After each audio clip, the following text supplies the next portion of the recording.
রাস্তায় traffic police না থাকায় রাজধানী ঢাকায় যান চলাচলে শৃঙ্খলা আনতে দায়িত্ব পালন করছে বিভিন্ন শিক্ষা প্রতিষ্ঠানের সাধারণ শিক্ষার্থীরা। শহরের গুরুত্বপূর্ণ মোড়ে দলগতভাবে দিনরাত কাজ করে যাচ্ছেন তারা। বিভিন্ন সড়ক পরিষ্কারের কাজও করছেন তারা। তাদের এমন উদ্যোগকে স্বাগত জানাচ্ছেন সাধারণ মানুষ। দ্রুত ট্রাফিক ব্যবস্থা ফিরিয়ে আনার দাবি শিক্ষার্থী সহ সকলের। এ যেন নতুন এক বাংলাদেশ। নেই ট্রাফিক পুলিশ, তবুও সড়কে নেই কোনো বিশৃঙ্খলা। সড়কে শৃঙ্খলা এনে যান চলাচল স্বাভাবিক রাখতে নেমে পড়েছে শিক্ষার্থীরাই। কোনো ধরনের অভিজ্ঞতা ছাড়াই দায়িত্ব কাঁধে নিয়েছেন তারা। যেখানে প্রয়োজন সেখানে উৎসর্গ করার মানসিকতাটাই এই প্রজন্মের শক্তি বলছেন শিক্ষার্থীরা। এখানে এলাকার যারা স্টুডেন্ট আছে ভার্সিটির, তারা ট্রাফিক নিয়ন্ত্রণ করতেছি, যেহেতু ট্রাফিক নাই, মানুষজন যাতায়াত করতেছে, রিক্সাওয়ালারা খুবই অনিয়ম করতেছে, কিন্তু তারপরে যেভাবে আমরা পারতেছি ট্রাফিকটা ঠিক করার। প্রথম দিন এভাবে আসলে নিজেরা কাজ করতেছি আমাদের দেশের জন্য।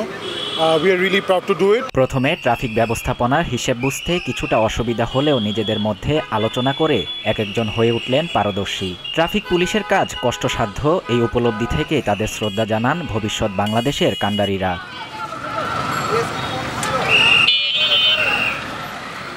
ঢাকার বিভিন্ন এলাকায় শিক্ষার্থীদের পাশাপাশি সড়কে শৃঙ্খলা আনতে কাজ করছে বিভিন্ন সংগঠনের কর্মীরা। আমাদের সাধারণ জনগণ এবং যারা রোভার স্কোয়াড ভাই বোনেরা আছে, যারা আমরা আগে থেকেই পুলিশের সাথে আনসারের সাথে ট্রাফিকের দায়িত্ব পালন করেছি, তাদের পুনরায় হলো আমাদের দায়িত্বগুলো বহাল করা। রাস্তায় কেউ আইন ভঙ্গ করলে শিক্ষার্থীরা তাদের বুঝিয়ে বলছেন। শিক্ষার্থীদের উদ্যোগ ও সহযোগিতায় স্বাভাবিক হয়ে আসছে রাস্তার যান চলাচল।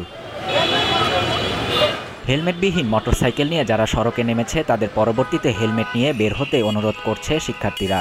সিটবেল্ট ছাড়া প্রাইভেট গাড়ি, পিকআপ এবং গাড়ি চালানোর সময় মোবাইলে কথা বললে তাদের থামিয়ে সড়কের আইন মেনে চলার অনুরোধ জানাচ্ছে তারা। কিছু কিছু মানুষ যারা পুলিশ নেই জন্য ওনারা হেলমেট পরছেন না, কিংবা আরেকজনকে দেখেছি প্রাইভেট কার নিয়ে যাচ্ছেন, ওনাকে আমাদের ট্রাফিক ভাইরা বলেছেন আপনি ইন্ডিকেটর কেন দেননি, উনি ওনার চেহারাটা বিকৃত করে ফেলেছেন। এগুলো কাম্য নয়। সিট বেল্ট পরে নাই, আমাকে 3 জায়গায় ওরা সিট বেল্ট পরার জন্য ধরলো।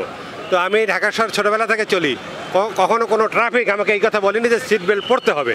ওদের এই যে সচেতনতা আমাদের দিচ্ছে, আমাদের লজ্জা উচিত যে আমরা এখনো কিছু করতে পারতেছি না, ওরা আমাদের শিখাচ্ছে। ওদের জন্য মন থেকে দোয়া। অনেক শিক্ষার্থীর অভিযোগ, অনুরোধ করার পরেও অনেকে শুনছে না তাদের কথা। তারা বলছেন নিজের দেশকে পরিবর্তন করার আগে নিজেদের পরিবর্তন হতে হবে। আমরা তো একা দেশকে এভাবে নিয়ে যেতে পারবো না। আমরা সবাই দেশের নাগরিক, সবাইকে একইভাবে এগিয়ে আসতে হবে, ডিরেক্টলি অথবা ইনডিরেক্টলি। ট্রাফিক পুলিশ বছরের পর বছর আনতে পারেনি সড়কে শৃঙ্খলা। মাত্র কয়েকদিনে শিক্ষার্থীরা তা করে দেখিয়েছে। তাই শিক্ষার্থীদের কাছ থেকে শিখতে বললেন যান চালকেরা। ছাত্ররা যা করতেছে, খারাপ করতেছে, তারা ভালো করতেছে। কারণ তারা যদি পারে তাহলে আমাদের পুলিশ প্রশাসন বা ট্রাফিক এটা পারবে না কেন? অবশ্যই তারা পারবে। আন্দোলনের পর দেশ পরিচ্ছন্নতার ব্যস্ততা। মোহাম্মদপুরে বিভিন্ন সড়কের আবর্জনা পরিষ্কার করতে নেমেছে বৈষম্য বিরোধী ছাত্র আন্দোলনের শিক্ষার্থীরা। বিভিন্ন সড়কে পড়ে থাকা ইট, লাঠিসোঁটা ও পুড়ে যাওয়া গাড়ি ধ্বংসাবশেষ সরানো সহ পরিষ্কার পরিচ্ছন্ন করে তোলার কাজে অক্লান্ত পরিশ্রম করছেন বিভিন্ন বিশ্ববিদ্যালয়ের শিক্ষার্থীরা।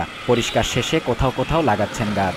আমরা যে দেখতে আছেন পরিষ্কার করতে আছি, এটা আমাদের নিজের উদ্যোগে করতে আছি। এটা কোনো প্রশাসন বা কোনো কেউর মাধ্যমে না, এটা আমাদের নিজের ইচ্ছা শক্তির মাধ্যমে করতে আছি। ছাত্রদের এমন উদ্যোগে খুশি সড়কে চলাচলকারীরা। মেনে চলছেন শিক্ষার্থীদের সংকেত। খাবার ও পানি দিয়ে ভালোবাসা জানাচ্ছেন অনেকেই। আমাদেরকে আশপাশ থেকে সবাই সাহায্য করতেছে, যেমন কেউ খাবার দিচ্ছে, কেউ পানীয় সরবরাহ করতেছে। যদিও ট্রাফিক পুলিশ ও আইন শৃঙ্খলা বাহিনীর বিকল্প নেই, এমনটা মানেন শিক্ষার্থী সহ সবাই। শিক্ষার্থীদের এই ধরনের কর্মকাণ্ড দেখে যথেষ্ট আশাবাদী দেশবাসী। যানজটবিহীন সড়কে শান্তিতে চলাচল করতে পেরে আনন্দিত সবাই।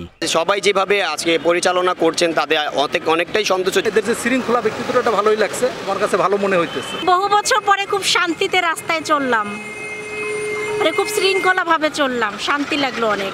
শাহরিয়ার শাফাত, TVN 24, ঢাকা।